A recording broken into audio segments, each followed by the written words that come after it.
Assalamualaikum warahmatullahi wabarakatuh. Halo Sobat Misteri Sunyi Mencekam. Semoga saja Anda masih selalu setia bersama kami, channel yang setiap hari selalu menyuguhkan cerita-cerita misteri yang menarik. Dan kesempatan kali ini kami akan berbagi sebuah kisah nyata misteri yang berjudul Kakakku meninggal karena santet atau memang sudah takdir. Panggil saja namaku Puan. Aku anak bungsu dari 6 bersaudara, terdiri dari 2 laki-laki dan 4 perempuan. Pengalaman pilu keluargaku baru saja selesai di November 2019 lalu. Betul-betul pengalaman tak terlupakan, yang sebetulnya kalau aku bahas lagi, perasaanku jadi sangat campur aduk, sedih, takut, dan marah juga. Kejadian ini dialami oleh kakakku yang keempat. Kejadiannya bermula saat ia ingin menikah di tahun 2013 dengan seorang wanita yang profesinya adalah pedagang. Bisa dibilang, calon istrinya saat itu adalah keluarga yang lebih mampu daripada keluarga kami. Awalnya kami sempat ragu, terutama orang tua kami dan kakakku yang kedua, karena takutnya di awal berjalan lancar-lancar saja, karena belum kelihatan masalah ekonomi dan beberapa tuntutan. Keraguan selalu menyelimuti keluarga kami soal pernikahan kakakku yang keempat ini. Sampai pernah ayahku dan suamiku pergi menemui guru spiritual ayahku yang biasa disebut dengan ahli thorikot sisini, yang kebetulan setelah ditelusuri ternyata ahli thorikot tersebut satu desa dengan calon istri kakakku dan kenal dengan keluarganya. Tujuan ayah dan suamiku pergi ke ahli thorikot membuahkan hasil yang buat kita semakin suudzon atau berprasangka buruk, karena respon awalnya, kenapa harus dengan keluarga ini sih? Tapi kami akhirnya nggak mau berlarut suudzon. Kemudian esoknya menyepakati pertemuan keluarga dari dua belah pihak. Sebetulnya ayah dan suamiku bingung kenapa ahli thorikot bilang begitu. Sudah bertanya tapi jawabannya tidak begitu jelas. Tidak gamblang terang-terangan mengapa. Akhirnya kami pun pulang. Ayah dan suamiku bingung, berusaha menerka-nerka. Kira-kira bermasalahkah keluarga tersebut? Akhirnya, karena hari yang direncanakan pernikahan semakin dekat, tanpa berpikir panjang lagi, keluarga calon istri kakakku dan keluarga kami pun bertemu. Di sana ada beberapa perundingan yang harus disepakati kedua belah pihak.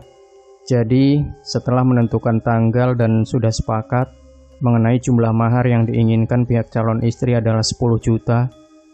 Terkejut mendengarnya, karena kakakku nggak punya uang sebesar itu. Ternyata diam-diam kakakku punya kesepakatan dengan keluarga calon istrinya kalau ia dipinjami uang 10 juta oleh orang tua calon istri.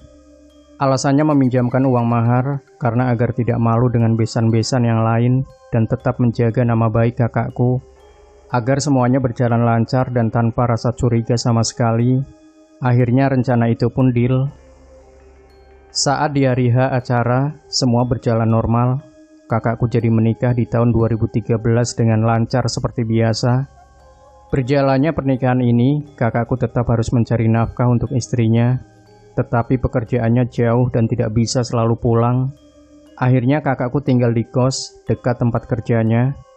Gitu juga istrinya yang tidak bisa meninggalkan pekerjaannya, jadi mereka nggak serumah. Kakakku bekerja di salah satu tempat wisata, sedangkan istrinya berdagang dengan orang tuanya di rumah. Karena keadaan yang membuat mereka selalu terpisah, akhirnya sang istri meminta kakakku untuk tinggal di rumah mertuanya, agar selalu bisa berkumpul dengan istrinya. Di situ juga kakakku diminta keluar dari tempat kerjanya, dan diminta kerja membantu mertuanya berdagang, dengan janji dari mertua kakakku akan menggaji selayaknya karyawan. Akhirnya setelah dipikir-pikir, kakakku menurut saja. Kehidupannya berjalan normal tanpa ada permasalahan. Bahkan tubuh kakakku dengan istrinya kelihatan subur. Lokasi tempat usaha mertuanya ada di belakang rumahnya persis dan gak jauh dari rumah mertuanya.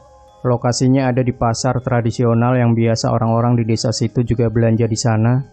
Sampai tiba akhirnya sebuah masalah ini dimulai.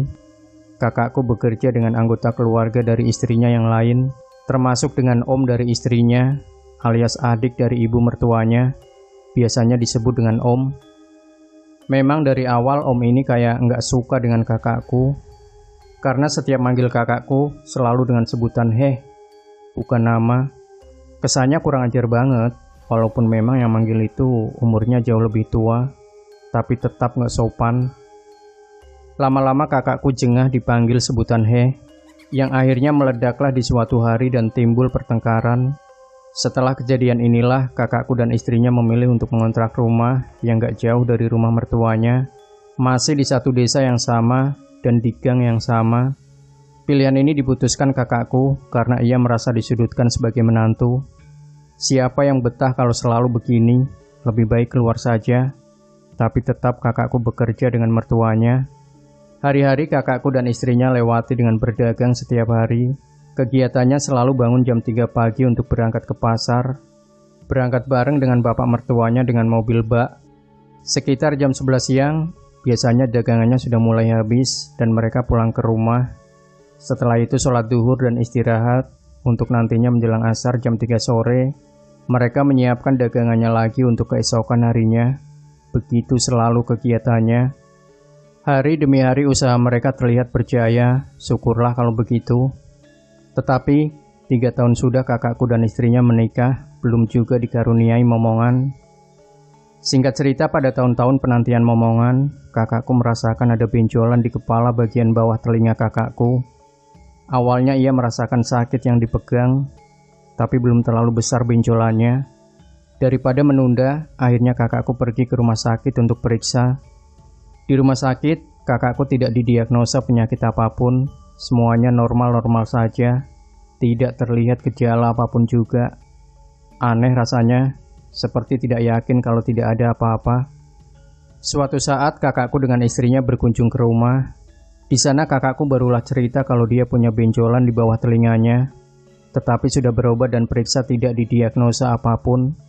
Dari cerita itu kakak perempuanku yang nomor 5 menaruh curiga, sepertinya itu penyakit kiriman.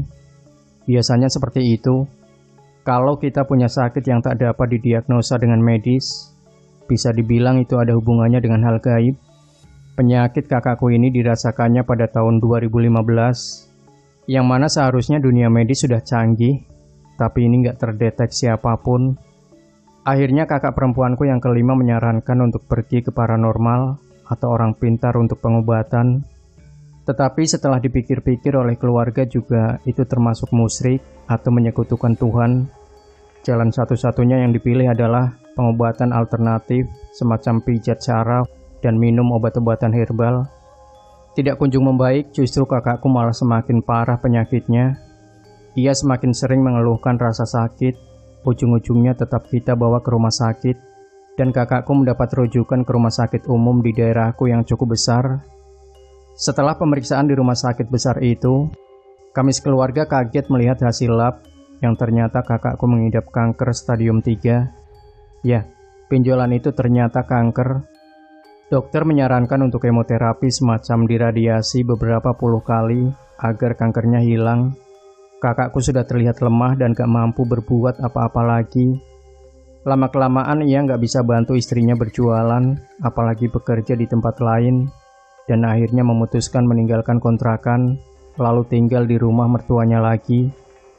Harapannya supaya istrinya nggak perlu jauh-jauh mengurus suaminya, dan juga berjualan di tokonya, dan supaya kakakku juga nggak lepas kontrol, karena kondisinya betul-betul lemah.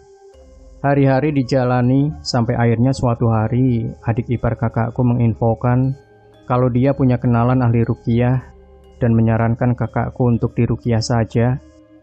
Kakakku dan istrinya menyetujui lalu menetapkan kapan akan diruqyah. Sudah sangat buntu memikirkan jalan apa lagi yang harus kita ambil untuk mengobati kakakku. Pada ruqyah pertama, kakakku hanya ditemani istrinya. Di sana kakakku kerasukan hewan buas yang entah apa, meraung dan menggaruk-garuk tanah saat didoakan. Terlihat aneh karena tenaganya menjadi sangat kuat. Padahal sehari-harinya ia nggak berdaya. Ruqyah memang tidak cukup satu kali. Ada banyak jin yang harus dikeluarkan dari tubuh kakakku. Untuk ruqyah yang kedua, kakakku dan istrinya memutuskan untuk ditemani saksi, yaitu aku, ibuku, dan kakak perempuanku yang nomor 5. Di ruqyah kedua ini dilaksanakan di rumah mertua kakakku dengan banyak saksi. Saat di ruqyah, terkejutnya kami mendengar penjelasan jin yang ada di tubuh kakakku. Jinnya sudah menempati tubuh kakakku bertahun-tahun dan sudah sangat nyaman. Di sana juga jinnya menjelaskan bahwa di balik ini semua ada yang memberi makan, berupa bunga 7 rupa dan sesajen lainnya. Geram mendengarnya, dan betul ternyata dugaan kita selama ini. Siapa yang memberi kamu makan? Tanya ahli ruqyah tersebut. Orang yang sekarang ada di belakang, ucap jin itu melalui tubuh kakakku. Setelah dipikir-pikir, yang di belakang adalah tempat usaha mertuanya. Yang di sana sedang bekerja ada Om. Tanpa pikir panjang, ahli ruqyah tersebut memanggil Om untuk ditanya penjelasannya. Tetap saja ia nggak mengaku apapun. Kecurigaan kuat untuk Om karena pernah bertengkar hebat dengan kakakku. Saat proses ruqyah sudah mau selesai, perlahan tubuh kakakku melemas, terlihat kembali normal dengan tenaganya yang biasa. Setidaknya ada hasil dan jawaban untuk penyakit kakakku sampai di sini. Tetapi harapan untuk sembuh masih jauh. Orang tuaku akhirnya memutuskan untuk membawa kakakku ke rumah karena ibu merasa ingin sekali merawatnya. Ibu rasanya yakin kalau dia yang merawat, pasti ibu tahu titik lemah dan kuat anaknya sendiri. Tapi awalnya istri kakakku merasa keberatan karena akan berjauhan lagi dengan suaminya. Dibujuklah dan dirundingkan, akhirnya istrinya menerima juga. Pada hari itu juga kami packing dan membereskan semua barang-barang kakakku untuk dibawa pulang ke rumah orang tuaku. Sesampainya di rumah, kami merebahkan kakakku dan berkumpul keluarga sambil merenung di dekat kakakku. Melihat sekujur tubuh kakakku yang kelihatan bukan kakakku lagi, fisiknya berubah drastis. Badannya betul-betul tinggal tulang, matanya terbelalak melotot sebelah seperti ingin keluar, seperti tengkorak hidup, tetapi mulutnya miring tertarik sebelah. Kami betul-betul sedih melihat keadaannya. Lalu terbesit mengingat masa lalu kakakku saat dulu masih kecil. Ia pernah mengigau karena demam tinggi dan mengeluh ada banyak rambut di mulutnya. Kami mengaitkan hal itu dengan kejadian ini. Apa itu bertanda buruk untuk masa depannya? Tapi entahlah. Kami masih bersikukuh kalau kakak bisa sembuh dan masih jadi tanda tanya besar. Kenapa kakakku bisa seperti ini? Akhirnya kita pergi ke orang pintar. Tapi sebelumnya kami meminta tolong pada Pak Le, kakak laki-laki dari ibuku untuk menyembuhkan kakakku. Mulanya Pak Le datang menenangkan kakakku yang langsung kepanasan dari awal Pak Leku datang. Kemudian memencet ibu jari tangan kakakku. Kemudian Pak Le bilang, lebih baik ini kita bawa ke guru spiritual saya. Saya yakin beliau bisa. Kata Pak Leku menyarankan. Kami sekeluarga setuju dan langsung dibawakan ke sana esok harinya. Guru spiritual tersebut awalnya memijat kepala kakakku dan menyarankan pada kami keluarganya agar mengikatkan sebuah tali ke kepalanya saat kakakku merasakan sakit. Ia juga meminta tanah di sekitar rumah mertua beserta foto rumah dari mertua kakakku karena kecurigaan kuat menuju pada keluarga mertua kakakku. Singkat cerita, kami menyanggupi permintaan dari ahli spiritual tersebut. Setelah pulang beberapa hari kemudian, kakakku merasakan sakit yang teramat sangat. Ia meminta kami untuk segera pergi ke guru spiritual itu lagi, sekalian memberi beberapa permintaan yang ia sebutkan, tanah dan foto. Sampai di lokasi kami berikan semua permintaannya. Ahli spiritual tersebut menerawang dan menggelengkan kepala sambil bilang, ini aura rumahnya gelap sekali, dikelilingi banyak raja-raja. Kata sang ahli spiritual, aku butuh keputusan keluarga kalian. Jin yang dilawan sangatlah kuat. Kalian harus menyiapkan apa-apa saja yang saya minta. Kalau kalian gak sanggup, keluarga kalian yang menanggung akibatnya. Jelas kembali ahli spiritual itu. Kami tidak langsung mengiyakan permintaan sang ahli spiritual, tapi kami minta untuk didiskusikan kembali kepada keluarga. Memilih keputusan ini seolah sangat berat karena menyangkut akibat yang akan kami tanggung sangat berbahaya. Ini sama saja perjanjian dengan setan kan mbak, kalau dipikir-pikir? Tanya aku pada kakak perempuanku yang kelima. Iya, aneh. Kenapa kalau kita nggak mampu menebus, kita yang diserang? Jadi kita yang menanggung akibatnya? Keluh kakak kelimaku. Diskusi ini juga kami rundingkan dengan keluarga yang ternyata punya kekhawatiran yang sama. Yaudah, kita bilang saja kalau kita nggak sanggup. Itu sama saja kita punya perjanjian dan bersekutu dengan setan, musyrik. Kata kakakku dan keluargaku pun menyetujui sambil ditelepon ahli spiritual tersebut. Dan ahli spiritual itu akhirnya menyudahi juga pengobatan kakakku dengannya.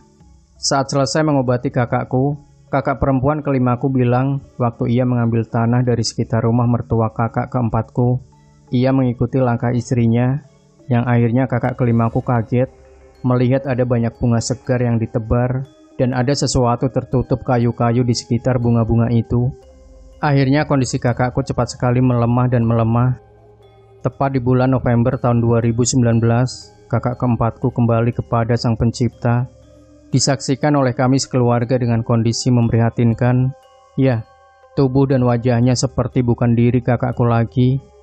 Dari kejadian ini pun kami tidak mendapat jawaban apakah kakakku dijadikan tumbal untuk pengelaris usaha istrinya, atau ini ulah om yang sempat cekcok dengan kakakku. Wallahu a'lam, kami gak tahu pasti. Sejenak kita teringat waktu kakakku diruqyah dan si jin berkata kalau dia diberi makan bunga tiap hari. Dari sinilah kami menaruh curiga, tidak hanya pada si om, tapi pada seluruh keluarga mertua kakakku, termasuk istrinya. Demikian Sobat Misteri Sunyi Mencekam, jangan lupa tinggalkan komentar Anda, like, share video ini, subscribe channel Sunyi Mencekam, dan kembali nantikan cerita-cerita misteri terbaru dari kami. Wassalamualaikum warahmatullahi wabarakatuh.